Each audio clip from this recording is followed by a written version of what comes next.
పేరుతో బ్రోకర్ రాధాకృష్ణ ఒక చెత్త మాటలు, బురద మాటలు, వికృతమైనటువంటి మాటలు మాట్లాడాడు. ఏమంటాడు? వైఎస్ జగన్మోహన్ రెడ్డి గారు చెబితే వైసీపీ నాయకులు వారి భార్యలను చెల్లెలుగా భావించి వారికి పెళ్లి సంబంధాలు కూడా చూడడానికి వెనుకడుగు వేయనటువంటి, వెన్నెముక లేనటువంటి నేతలు అని చెప్పారు. ఏమయ్యా రాధాకృష్ణ, ఇటువంటి వావి వరసలు లేనటువంటి మాటలు మాట్లాడడం అసలు నీకు తగునా? మర్యాద, సంస్కారం, సభ్యత, ఇంగిత జ్ఞానం ఇది ఎవరో చెబితే రావు రాధాకృష్ణ. మనిషిగా పుట్టిన తర్వాత నువ్వు పశువు కాదని నీకు నువ్వు నిరూపించుకోవాలంటే, బురదలో తిరిగేటువంటి పందికి రాధాకృష్ణకి తేడా లేదని తెలుసుకోవాలనుకుంటే, వావి వరసలు లేని కుక్క రాధాకృష్ణ ఒకటే కాదని అనుకోవాలంటే కొన్ని మర్యాదలు మనం పాటించాలి. అటువంటి మర్యాదలేమీ పాటించకుండా వావి వరసలు లేనటువంటి కుక్కలాగా, బురదలో బొరిలే పందిలాగా నేను మాట్లాడతాను అని బరి తెగించి, అంటే ఇడిచేసిన వాళ్ళకి వీధికే పెద్ద అనేటువంటి చందానా నువ్వు ఇటువంటి వాక్యాలు మాట్లాడావు.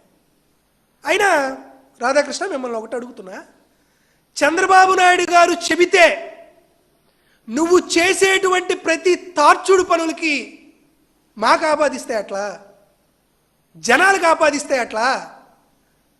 బహుశా చంద్రబాబు నాయుడు గారు మీకు చెబుతారేమో, ఆయన చెబితే మీరు అటువంటి వికృతమైనటువంటి పనులు మీరు మీ కుటుంబ సభ్యులతో చేశారేమో.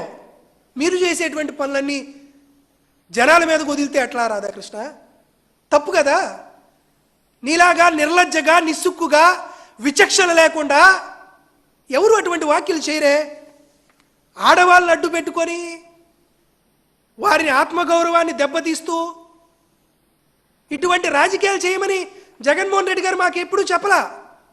జగన్మోహన్ రెడ్డి గారు మాకు ఏం చెప్పినా కూడా ఆడవాళ్ళని ఉన్నత స్థానంలో చూపించాలని, ఆడవాళ్ళని గౌరవించాలని మాకు చెబుతుంటారు. కానీ చంద్రబాబు నాయుడు గారు మీకు చెప్పినట్టు మా ఎవరికి చెప్పరు. ఎందుకంటే ఆడవాళ్ళను అడ్డు పెట్టుకొని రాజకీయాలు చేసేటువంటి పేటెంట్ హక్కు భారతదేశంలో ఎవరన్నా ఉందంటే అది చంద్రబాబు నాయుడు గారికి మాత్రమే ఉంది. ఎందుకంటే ఆడవాళ్ళని అడ్డు పెట్టుకొనే 1995లో ఆయన ముఖ్యమంత్రి సీటు కొట్టేశాడు. ఆడవారిని అడ్డం పెట్టుకునే తెలుగుదేశం పార్టీ పేరుని, తెలుగుదేశం పార్టీ బ్యాంకులో ఉన్నటువంటి డబ్బుని జయప్రదంగా ఆడవారిని అడ్డు పెట్టుకునే చంద్రబాబు నాయుడు గారు కొట్టేశారు. మొన్నటికి మొన్న 2018లో రాహుల్ గాంధీతో పొత్తు పెట్టుకోవడం కూడా ఆడవారిని అడ్డు పెట్టుకునే చంద్రబాబు నాయుడు గారు ఆ పొత్తు పెట్టుకున్నాడు.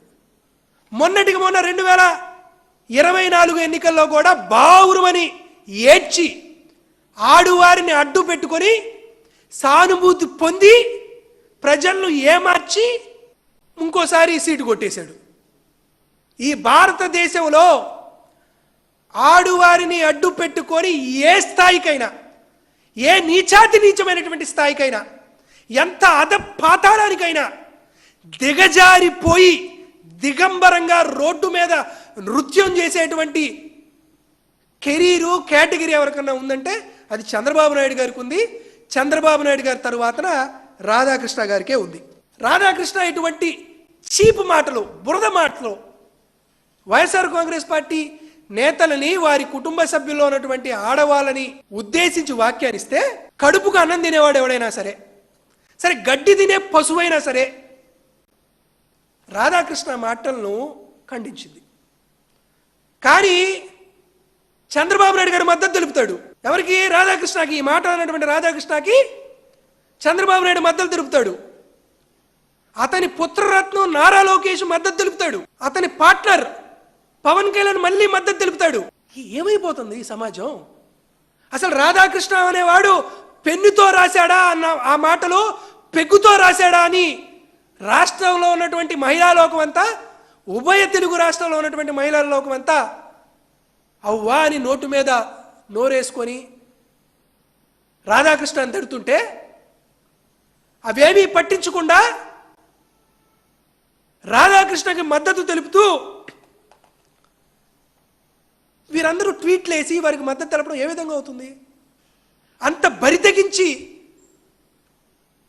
వారు రాస్తే వారికి ఏమాత్రం సిగ్గు లేకుండా, ఏమాత్రం సంస్కారం లేకుండా రాధాకృష్ణని భుజాల మీద కాదు నెత్తిన పెట్టుకొని ఊరేగుతున్నటువంటి చంద్రబాబు నాయుడు గారిని వైనాన్ని చూస్తుంటే ఈ మాటలు రాసింది రాధాకృష్ణే కానీ రాపిచ్చింది చంద్రబాబు నాయుడు గారే. 22 నెలల కాలంలో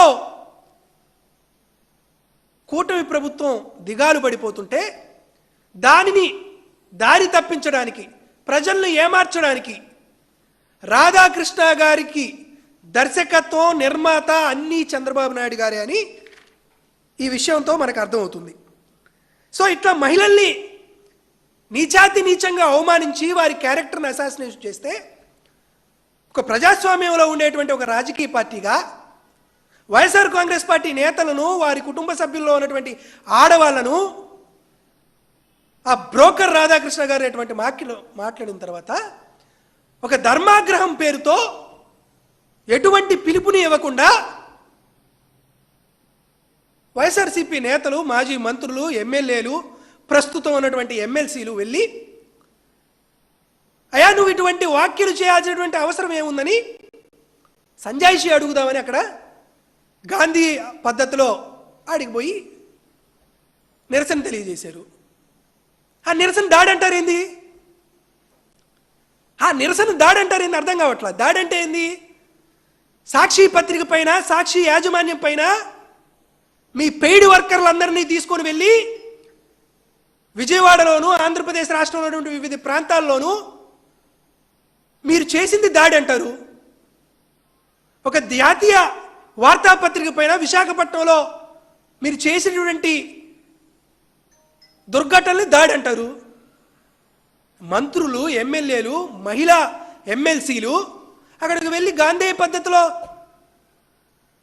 నిరసన తెలియజేస్తే దాన్ని దాడి అంటారేంది? ఎవరు చేసింది దాడి? చంద్రబాబు నాయుడు చేసింది దాడి.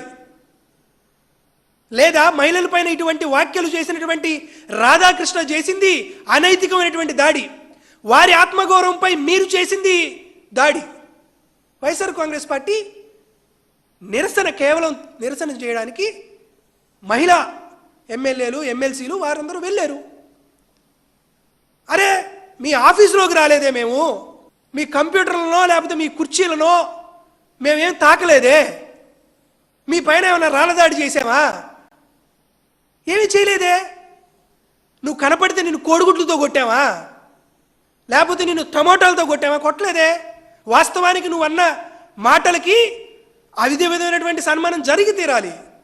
కానీ వైఎస్ఆర్ కాంగ్రెస్ పార్టీ ఆ విధమైనటువంటి వైఖరిని తీసుకోలేదు రాధాకృష్ణ గారు.